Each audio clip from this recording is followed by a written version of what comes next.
Hello girls, आशा है आप सभी ठीक होंगे। आज हम वाच्य के विषय में पढ़ेंगे। वाच्य वाच्य का शाब्दिक अर्थ है वाचन अथवा बोलने का विषय। यानी वाक्य में कर्ता, कर्म और क्रिया 3 पदों का प्रयोग होता है। इन तीनों में से किसी एक को लक्ष्य करके बोला अथवा लिखा जा सकता है। यानी जो आपके कर्ता है, कर्म है और भाव है, इनमें लक्ष्य करके उनको लिखा जाता है। परिभाषा: क्रिया के जिस रूप से यह जाना जाए कि वाक्य में क्रिया द्वारा किए गए विधान का विषय कर्ता है या कर्म है या भाव है, उसे वाच्य कहते हैं। यानी सीधा सीधा कहने का तात्पर्य है कि क्रिया का प्रभाव जिस पर पड़ता है, कर्ता पर पड़े तो कर्तृवाच्य, कर्म पर पड़े तो कर्मवाच्य और भाव पर पड़े तो भाववाच्य। ठीक है। वाच्य 3 प्रकार के होते हैं: कर्तृवाच्य, कर्मवाच्य और भाववाच्य। कर्तृवाच्य किसे कहते हैं? कर्ता के विषय में विधान, यानी कर्ता के विषय में जहाँ बताया जाए, जिस वाच्य में कर्ता की प्रधानता होती है और क्रिया का सीधा प्रभाव कर्ता पर पड़ता है, उसे कर्तृवाच्य कहते हैं। जैसे उदाहरण के लिए माताजी खाना बनाती हैं। कर्तृवाच्य में क्रिया के लिंग और वचन मुख्यतः कर्ता के अनुसार होते हैं। यानी कर्तृवाच्य में क्रिया के लिंग और वचन कर्ता के अनुसार होते हैं। यानी जिस भी लिंग का कर्ता होगा उसी की आपकी क्रिया होगी। इस वाच्य में सकर्मक क्रिया के वाक्य भी होते हैं और अकर्मक क्रिया के वाक्य भी होते हैं। यानी जो आपका कर्तृवाच्य है, कर्तृवाच्य में आपके सकर्मक क्रिया के भी वाक्य होंगे और अकर्मक क्रिया के। जैसे उदाहरण के लिए नेहा निबंध लिखती है। नेहा क्या लिखती है? निबंध। तो यहाँ पर नेहा कर्ता कारक है, निबंध कर्म कारक है और लिखती क्या है? क्रिया है। क्रिया के साथ कर्म है तो सकर्मक कर्तृवाच्य होगा। दूसरा उदाहरण देखते हैं। नेहा हंसती है। तो यहाँ नेहा के द्वारा क्रिया की जा रही है, हंसने की क्रिया। तो नेहा कर्ता कारक है और हंसती है क्रिया है। तो यहाँ पर अकर्मक कर्तृवाच्य हुआ, क्योंकि यहाँ कर्म नहीं है तो खाली क्रिया ही दिखाई गई है, तो इसलिए अकर्मक कर्तृवाच्य हुआ। ठीक है। अब देखते हैं कर्मवाच्य। कर्मवाच्य में कर्ता गौण होता है, यानी कर्ता का प्रभाव नहीं होता, सिर्फ कर्म का प्रभाव होता है और केंद्र बिंदु कर्म होता है। इसमें सदा सकर्मक क्रिया होती है। उदाहरण के रूप में अध्यापक द्वारा बच्चों को पढ़ाया जा रहा है। तो यहाँ पर अध्यापक क्या है? कर्म है और उनके द्वारा जो कार्य किए अध्यापक करता है और अध्यापक के द्वारा क्या कर्म किया जा रहा है? बच्चों को पढ़ाने का। सुहानी द्वारा मधुर गीत गाए गए। उपयुक्त वाक्यों में क्रिया के लिंग व वचन कर्म के अनुसार है। अब यहाँ पर आपको ध्यान देने योग्य बात है कि यहाँ पर कर्मवाच्य में जो कर्ता है, कर्ता के साथ में जो विभक्ति होती है उसे हटा देते हैं और उसके बाद के द्वारा या से का प्रयोग होता है और जो आपकी क्रिया है वो आपकी भूतकाल की जाना क्रिया लग जाती है। नीचे दिया है, जब कर्ता मालूम ना हो, जैसे खाना खाया गया, तो यहाँ पर आपका वाक्य में क्या है? कर्ता नहीं है, तो खाना खाया गया।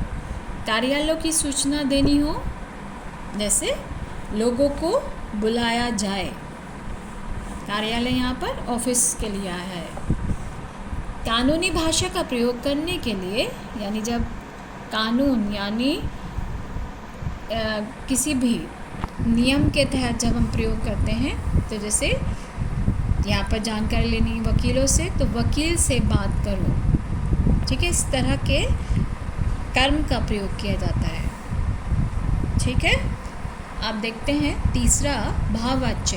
भाववाच्य में क्रिया का मुख्य बिंदु कर्ता अथवा कर्म ना होकर भाव होता है। यानी पहले आपने पढ़ा कृतवाच्य में क्रिया का मुख्य बिंदु क्या होता है, कर्ता होता है। फिर दूसरे में आपने पढ़ा कर्मवाच्य में क्रिया का मुख्य केंद्र बिंदु क्या होता है, कर्म होता है। अब जो थर्ड है आपका तीसरा जो भाववाच्य है, उसमें क्रिया का भाव दिखाया जाता है। क्रिया सदैव आकर्मक एकवचन तथा पुल्लिंग में रहती है, जैसे अब मुझसे सहा नहीं जाता। तो यहाँ पर क्रिया का भाव दिखाया गया, सहा नहीं जाता। दादी से चला नहीं जाता। तो इस भाववाच्य में क्रिया का मुख्य बिंदु क्या होता है, भाव होता है। इसमें क्रिया सदैव एकवचन रहती है। अधिकतर इसका प्रयोग निषेधार्थक कहते हैं नेगेटिव, यानी नहीं के अर्थ में वाक्यों में होता है। इसमें केवल एक आकर्मक क्रिया के वाक्य होते हैं, ठीक है। उम्मीद है आपको ये तीनों वाच्य समझ आ गए होंगे। अब हम वाच्य परिवर्तन के नियम जान लेते हैं कि एक दूसरे में कैसे उसका रूप परिवर्तन होता है। कृतवाच्य से कर्मवाच्य बनाना। जब हमें कृतवाच्य से किस में बनाना होता है, कर्मवाच्य में। पहला नियम है कर्तृवाच्य की क्रिया को सामान्य भूतकाल में हमें बदलना होता है। सबसे पहला नियम, क्रिया को सामान्य भूतकाल में बदलना। कर्ता के साथ से या के द्वारा जोड़ा जाना, यानी जो कर्ता के साथ विभक्ति होती है उसे हटा देते हैं और उसके साथ में से या के द्वारा जोड़ देते हैं। क्रिया के परिवर्तित रूप के साथ काल, पुरुष तथा लिंग के अनुसार जाना क्रिया का रूप जोड़ दिया जाता है। यहाँ जो आपका जाना क्रिया है उसका रूप जोड़ देते हैं और ये हमेशा भूतकाल में होती है। यदि कर्म के साथ विभक्ति लगी हो तो उसे हटा देते हैं, जैसा कि मैंने अभी पहले आपको ऊपर बताया। उदाहरण के तौर पे यहाँ बता रहे हैं, राहुल ने चित्र बनाया। राहुल ने क्या है यहाँ पर, आपका विभक्ति चिन्ह है, यानी कर्ता कारक चिन्ह है। जब हम इसको कर्म वाच्य में परिवर्तित करेंगे तो आपका ये विभक्ति चिन्ह क्या हो जाएगा, हट जाएगा और द्वारा लग जाएगा। राहुल द्वारा चित्र बनाया गया। तो यहाँ पर जाना क्रिया जब हमने कहा था उसका भूतकाल होगा, क्योंकि यहाँ पर बनाया क्रिया भी भूतकाल की है, तो यहाँ पर भी आपकी जो जाना क्रिया है वो भूतकाल के अनुसार ही लग गई है। दूसरा उदाहरण देखते हैं, क्या तुमने ये पाठ पढ़ा है। तो यहाँ पर जब हम उसको कर्मवाच्य में परिवर्तित कर रहे हैं तो तुमने क्या है, कर्ता कारक है, वो आप क्या हो गया, क्या तुम्हारे द्वारा यह पाठ पढ़ा गया, ठीक है। अब देखते हैं कृतवाच्य से भाववाच्य बनाना। क्रिया को अन्य पुरुष तथा एक वचन में रखना होता है। कर्ता के साथ से विभक्ति चिन्ह लगाया जाता है। कौन सा विभक्ति चिन्ह, से। क्रिया को सामान्य भूतकाल में बदलकर उसके साथ काल के अनुसार जाना क्रिया का रूप जोड़ा जाता है। जैसे उदाहरण के रूप में, बच्चा नहीं रोता। जब हम उसको भाववाच्य में परिवर्तित करेंगे तो बच्चे से रोया नहीं जाता, ठीक है, बच्चे से रोया नहीं जाता। तो यानी यहाँ पर जो आपने पढ़ा था कर्ता के साथ से विभक्ति जुड़ जाती है, तो यहाँ पर बच्चे से, और आपकी क्रिया को सामान्य भूतकाल में बदल देते हैं और उसी के साथ उसका जाना रूप लग जाता है। तो रोया क्या हो गया, यहाँ रोता को भूतकाल में हमने परिवर्तित किया तो रोया हो गया और उसी के अनुसार जाना रूप लग गया है। बच्चे से रोया नहीं जाता। हिरन तेज भागता है। हिरन से तेज भागा जाता है। तो यहाँ पर जो भागता क्रिया आपकी वर्तमान की थी तो यहाँ पर भागा जाता है क्रिया लग गई है।